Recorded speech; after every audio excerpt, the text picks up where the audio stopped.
नमस्ते दोस्तों, defence matrix में आपका तहे दिल से स्वागत है। अगर आप देश विदेश की सबसे बड़ी डिफेंस अपडेट्स सबसे पहले पाना चाहते हैं तो चैनल को सब्सक्राइब करना और बेल आइकॉन दबाना बिल्कुल ना भूलें। सबसे पहली बड़ी खबर रशिया से। इंडियन नेवी को the Akula class submarine lease पर देने का फैसला किया है। रूस ने भारतीय नौसेना को दूसरी Akula class nuclear attack submarine lease पर देने का ऑफर दिया है। अब सवाल ये है कि भारत इसे स्वीकार करेगा या अपने इंडिजिनस एसएसएन प्रोग्राम पर फोकस करेगा। अकुला क्लास सबमरीन पहले भी भारतीय नेवी में आईएनएस चक्रा नाम से ऑपरेट की जा चुकी है, जिसने हमारे पनडुब्बी युद्धक क्षमता को काफी मजबूती दी थी। लेकिन दूसरी अकुला लीज पर लेने का खर्चा बहुत ज्यादा है, अनुमानित करीब $3 बिलियन। भारतीय नेवी के भीतर मतभेद हैं। कुछ मानते हैं कि इससे तुरंत गैप फिल होगा, जबकि कुछ मानते हैं कि पैसा सीधे देश के अपने न्यूक्लियर अटैक सबमरीन प्रोग्राम पर लगाया जाना चाहिए। ऐसे में आने वाले समय में ये निर्णय भारत की लॉन्ग टर्म पनडुब्बी क्षमता को परिभाषित कर सकता है।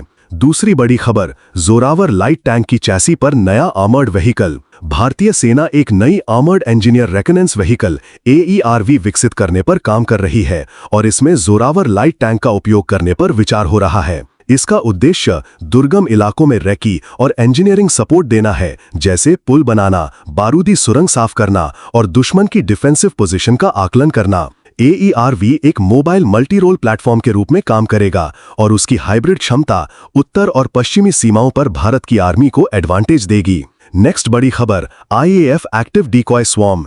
भारतीय वायुसेना ने आने वाले समय का ध्यान रखते हुए एक महत्वाकांक्षी प्रोजेक्ट पर काम शुरू किया है, expendable active decoy EAD swarm. इसका मकसद दुश्मन की एयर डिफेंस और रेडार को कंफ्यूज या सैचुरेट करना है। जब असली फाइटर जेट मिशन पर होंगे तब डिकॉय ड्रोन्स उनके साथ उड़कर दुश्मन के सरफेस टू एयर मिसाइल्स को अपनी ओर आकर्षित करेंगे। यही रणनीति अमेरिका और इजराइल जैसे देशों ने पहले सफलतापूर्वक प्रयोग की है। इससे भारतीय वायुसेना की स्ट्राइक सक्सेस रेट और सर्वाइवलिटी दोनों बढ़ेंगी। और अब रफाल इंसिडेंट को लेकर फ्रेंच मीडिया की रिपोर्ट ऑपरेशन सिंदूर से। फ्रेंच मीडिया की एक रिपोर्ट ने चौंकाने वाला दावा किया है कि भारतीय वायुसेना का एक रफाल फाइटर जेट मिशन के दौरान दुश्मन की मिसाइल से हिट हुआ। हालांकि पायलट ने जबरदस्त स्किल दिखाते हुए जेट को वापस सुरक्षित एयरबेस पर लैंड कराया। हालांकि आधिकारिक तौर पर IAF ने इस घटना की पुष्टि नहीं की है, लेकिन अगर ये सही है तो रफाल की सर्वाइवलिटी और पायलट ट्रेनिंग दोनों साबित होती हैं।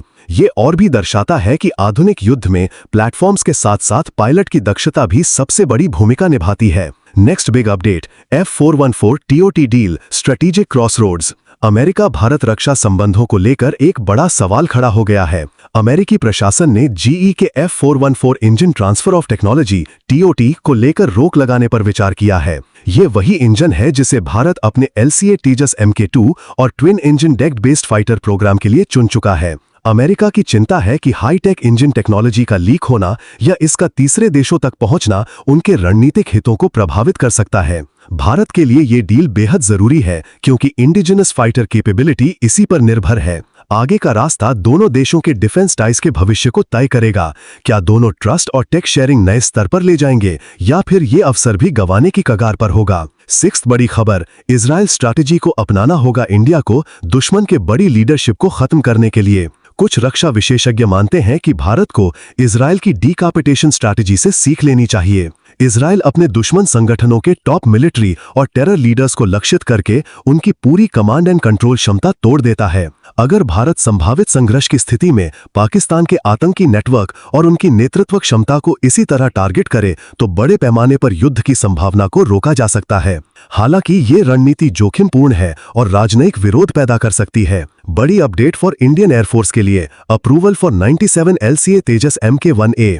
मोदी सरकार ने हाल ही में भारतीय वायुसेना के लिए 97 नए LCA तेजस MK1A जेट के अप्रूवल को मंजूरी दी है। इससे IAF का फाइटर स्क्वाड्रन स्ट्रेंथ और बढ़ेगा। तेजस पहले ही MK1A संस्करण के साथ एसा रेडार, इवॉल्व्ड इलेक्ट्रॉनिक वॉरफेयर और रीफ्यूलिंग क्षमता जैसे अपग्रेड्स ला चुका है। ये सौदा भारतीय एरोस्पेस इंडस्ट्री को एक बड़े बूस्ट के रूप में देखा जा रहा है, खासकर HAL और उससे जुड़े MSMEs को। अगली बड़ी खबर S-400 एंड PAF के क्लेम्स।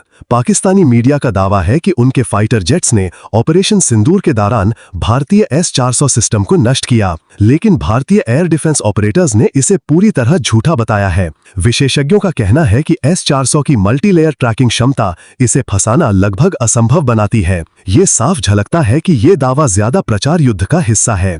आज की आखिरी अपडेट गाइडेड पिनाका अब DRDO's विजन में। DRDO चीफ ने खुलासा किया कि गाइडेड पिनाका रॉकेट सिस्टम सिर्फ लैंड टारगेट्स नहीं बल्कि वॉरशिप्स को भी टारगेट करने के लिए तैयार किया जा सकता है। इससे ये सिस्टम एक cost effective multi domain weapon बन जाएगा। अगर जरूरत पड़ी तो इसे एंटी शिप वॉरफेयर में भी डिप्लॉय किया जा सकता है, जिससे नौसेना की ताकत समुद्री इलाकों में और बढ़ जाएगी। ये थी आज की कुछ बड़ी डिफेंस अपडेट्स। दोस्तों, अगर आप रोजाना डिफेंस से जुड़ी ताजा अपडेट्स, एक्सक्लूसिव विश्लेषण और दमदार खबरें पाना चाहते हैं तो डिफेंस मैट्रिक्स इंडिया को सब्सक्राइब करना और बेल आइकन दबाना ना भूलें। आपके एक सब्सक्रिप्शन से हमें और बेहतर कंटेंट बनाने की प्रेरणा मिलती है। धन्यवाद। फिर मिलेंगे एक और जोरदार अपडेट के साथ। जय हिंद।